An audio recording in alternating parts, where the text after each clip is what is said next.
Steven Crowder made a video a couple days back. I didn't even watch it. Didn't really care. I thought it was yet another one of his big conservatives are fighting alongside big tech now. I didn't really understand the significance of his video because I didn't watch it. Then I found out that it was actually about him complaining about a contract. Now, I myself am a content creator in the political arena, in the political space.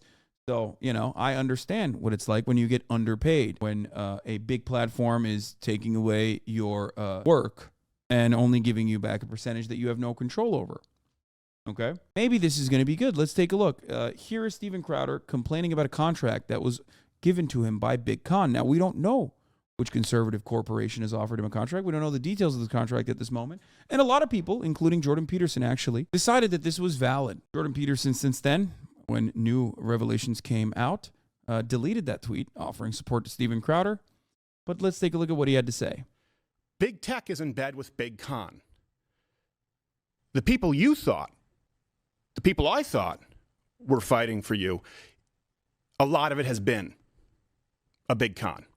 Now, I'm specifically avoiding naming names or going after individuals in this video because I genuinely hope that those I'm addressing, and you know who you are, have a change of heart. Don't sign these contracts. I now know what you are signing out there. I have the luxury of not having to. Let me go through this. If any of the major platforms issues a content strike such that Crowder cannot be monetized on such platform, the fee will be reduced by 25%. And then another 20% of it happens on Apple. And then another 10% of it happens on Facebook. And then another 10% of it happens on Spotify. And then if you get a strike, meaning a suspension, another 20%. Just to drive it home, you get hit by a car, you have a sick day, you could lose $100,000 a day. This is what's sent out to everybody. We didn't know at the time what the details of this contract were, but turns out, and Will Sommer actually did a pretty good job covering this, there's a big feud breaking out tonight between the two of the biggest names in right-wing media. It pits Steven Crowder against Ben Shapiro's Daily Wire, all over $50 million that Steven Crowder was offered as a first round of negotiations, which implies that it was going to go up higher over a 4-year contract that he found so offensive that Crowder leaked the terms of the offer. Now, yesterday, Crowder, newly independent and trying to build his own media company, released the terms of the deal without naming Daily Wire. Crowder made this out to be a big whistleblower moment, urging his fans to fight Big Con and join his email list, of course. As is the case, get my mugs, buy my shitty products that I make in Indonesia, that I upmark by 100x, as I shill you more unfettered, untampered, racist, agitated propaganda. Crowder focused on two parts of the offer in his video: that he would lose money if he failed to deliver all of his contracted episodes, and that his money could be reduced if he was banned from YouTube or other platforms.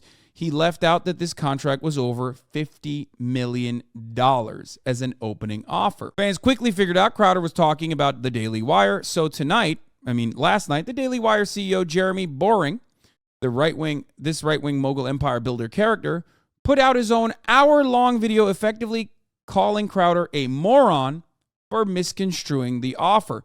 The reaction among the right-wing fan base was initially with Crowder, as I talked about, but now seems to be shifting against him with the revelation that he treated a $50 million contract like it was indentured servitude.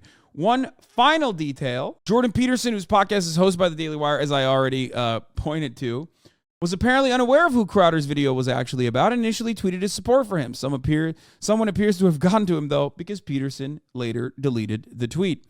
In his video, Steven Crowder insists that this is a slave contract and says there's no need to be enslaved like this. Then the Daily Wire revealed this slave contract was for $50 million over 4 years, 4 weeks off a year, and Crowder never working Fridays. Not a bad deal. Now, as someone who makes a lot of money and is a political commentator, I will tell you this much. I think it's more so that Crowder feels that his autonomy is being taken away from him in this contract, and that's most of his concerns. Okay, I'm going to be as charitable as I can to Steven Crowder, thinking about Steven Crowder like he is not Steven Crowder, but instead a human being who is worthy of $50 million for a brief moment, just for the sake of this argument. Ultimately, one of the funniest parts about this is the reality that there is a racism clause in the contract. Steven Crowder is understandably upset. I mean, we're not talking about his indentured servitude complaints because that's hilarious, okay? But what is funny about this is that because he is famous for racism and because that's his output, that's his content in general, he is noticeably frustrated by the fact that he's like, you want me to do racism for you, Daily Wire, under the Daily Wire banner, but you are also simultaneously telling me that I can't get banned. I find that to be particularly funny. He's like, but you want me to do my thing. It's like telling LeBron James that, like, if he puts up more than 30 points a game, they're going to cut his funding because Steven Crowder is the LeBron James of racism. They're like, hey, Steph Curry, nice contract you got here. We're going to give you hundreds of millions of dollars. You can't shoot three-pointers. You're just not allowed. At any given game, you are no longer allowed to shoot three-pointers. It's like, brother, that's why you hired me. So in a weird way, I understand why he's upset because he's like, of course I'm going to get banned. I am the best at getting banned. I'm such a racist. You love my racism. You want me to do it under the banner of Daily Wire. But then you get mad if that racism ends up, costing you contracts. The reaction among right-wing fan base we talked about already. Possibly relevant in November, roughly 2 months after the Daily Wire negotiation broke down, Steven Crowder was defending Kanye by complaining about people with Jewish last names in conservative media, duping talent with confusing contracts. Now, one thing, I mean, there's so many components of the story that I, of course, want to talk about. I tweeted about this last night. The money I make comes directly from voluntary subscriptions to an otherwise free form of entertainment. You can get it for free. Not only that, but you can even use it for free as the IP is released.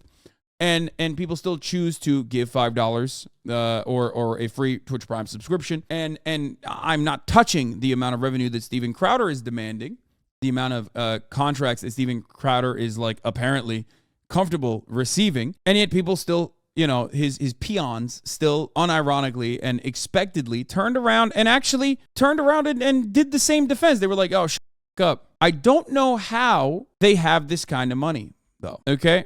I don't know how. I do not understand how the Daily Wire franchise has this kind of money. My expectation is that oil barons like the ones that started the Daily Wire with a $4.7 million investment back in 2015 are continuously pumping them full of funds because there is no way you can give Steven Crowder $50 million over the course of 4-year contracts. Like, you just can't do it. There's no shot. That is CNN money. Even if they are making $100 million a year, which I think is a really high amount, offering 50 just to like buy out the other competitor, I guess, and put them under their banner, that's insane. There has to be some nefarious, nebulous ways that these guys are getting funded. Anderson Cooper makes $12 million a year, by the way, under this contract. Crowder would make $12.5 million a year. I mean, how much money does CNN generate, though? CNN's yearly revenue is $2 billion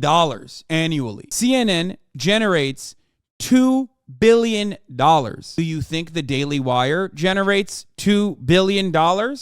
There is something that does not make sense about this. The Daily Wire says it is a $100 million a year business. A $100 million a year business offering $12.5 million to Steven Crowder is insane. That's crazy. Now, before we continue to investigate like how they are able to generate this much wealth, I want to talk about one other aspect of this story.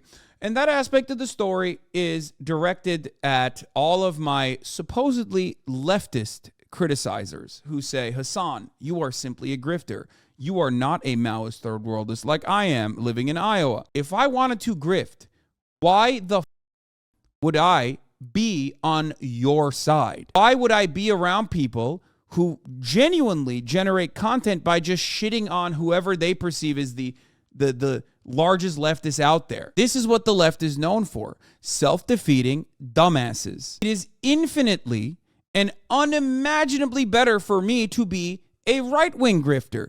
If I had no convictions, if I did not have a true moral compass, if I didn't care about what I was saying and the impact that I may or may not have on a future generation, then I would just be a right-wing grifter. It is not hard to be a right-wing grifter. These guys are not very entertaining. Dave Rubin, enough for you to understand. Dave Rubin has a sustainable business. If I can make left-wing content entertaining, you bet your ass I can make right-wing content entertaining, okay? I just want people to understand this because there is something there that I had to bring up, you know?